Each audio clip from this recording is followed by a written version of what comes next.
Life can be tough whenever there's an enemy that is trying to harm us. Unfortunately, it happens to most people at some stage in life, and indeed, if it doesn't happen to everybody, it even can happen to the best of people. Would it be that as we rise up to a new day, that this is what you're currently experiencing in life, and maybe you've woken up to the new day with a little or a sense of fear within your heart and mind? Maybe today you're somebody and you are a business owner, and your business is under attack. Maybe it's under attack from a competitor, or maybe you're an employee who is trying to just make a decent living, and yet there's maybe somebody else even within your own firm or within your own business where you're working that is doing their best to try and to undermine you, trying to put you down, trying to almost even get you the sack. Or maybe it's as a neighbour. Maybe you have a neighbour next door or somewhere near you who is attacking you, and maybe they're spreading lies about you. Maybe they're even doing things to try and harm you, either physically or even financially. Or perhaps it's as a Christian.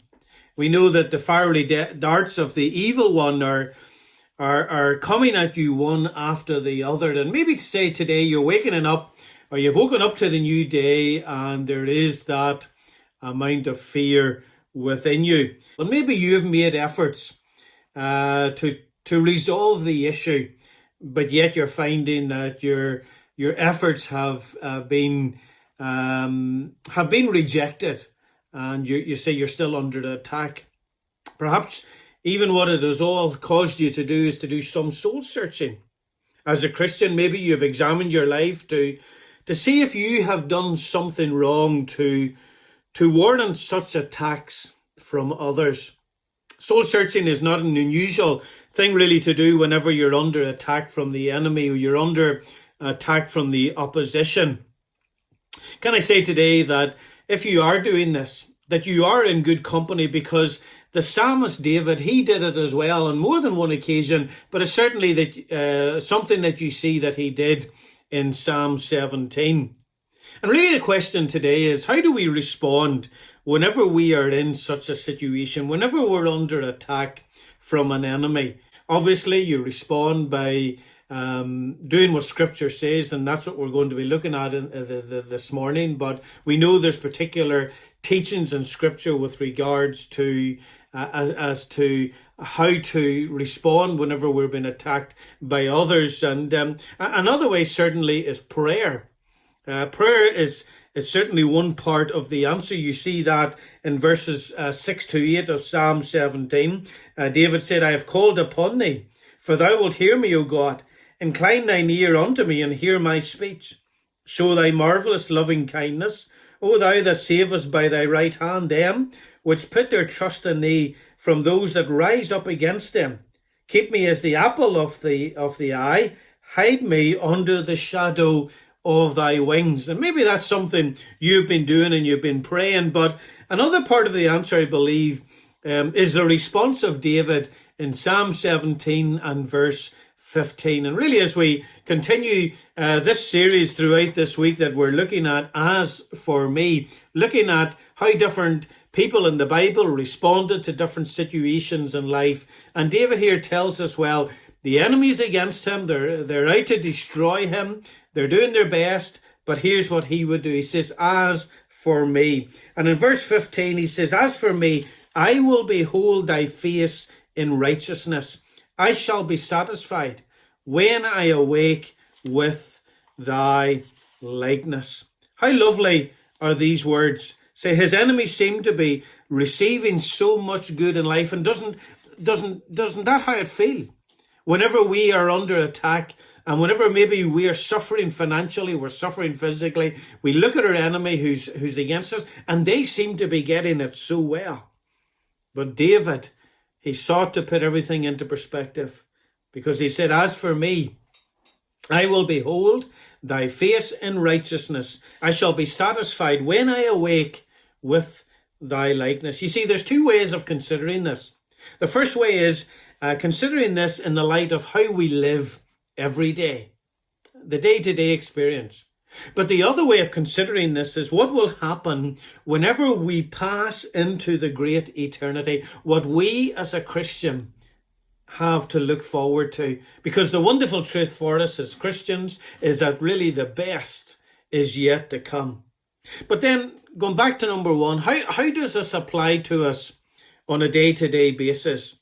Well, Matthew Henry, I want to quote him this morning because I think he gives a great answer to this. He says, we must entertain ourselves from day to day, first of all, with the contemplation of the beauty of the Lord.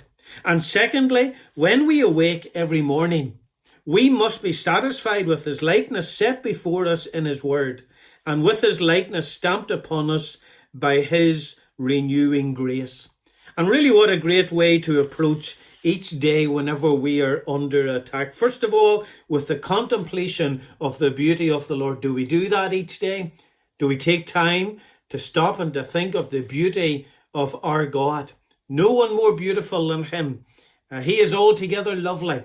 We've been considering that. The fairest of 10,000 to our souls. Whenever we think of his beauty, that surely encourages us in life. And then whenever we awake every morning, second thing is Matthew Henry says, when we awake every morning, we must be satisfied with his likeness set before us in his word, and with his likeness stamped upon us by his renewing grace.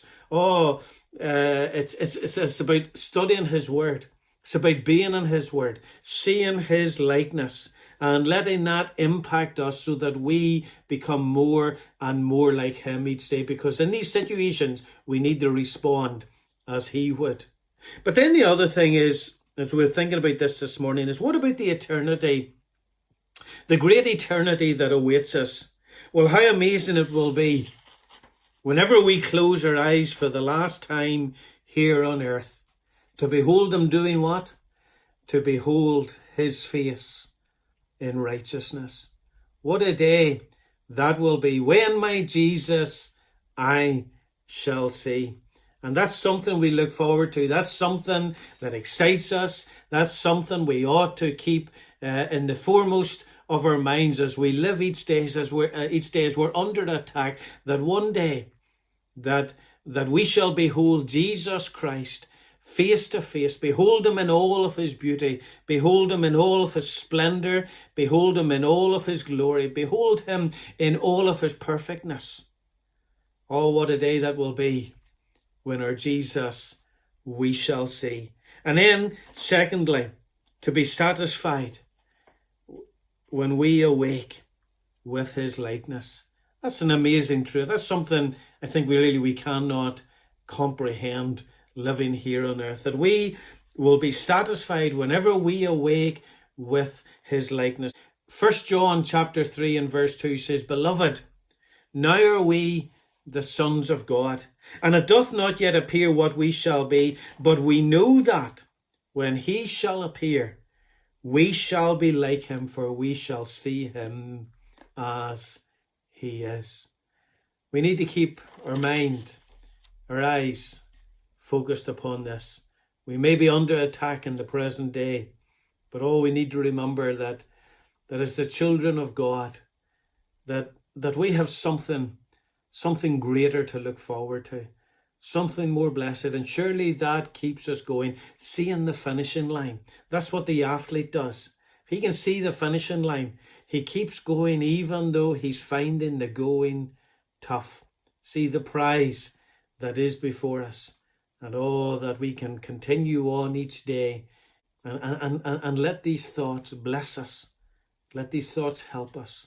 Let these thoughts lift us up, encourage us, and keep pressing on to glory. May we do that today. God bless, and thank you for watching once again.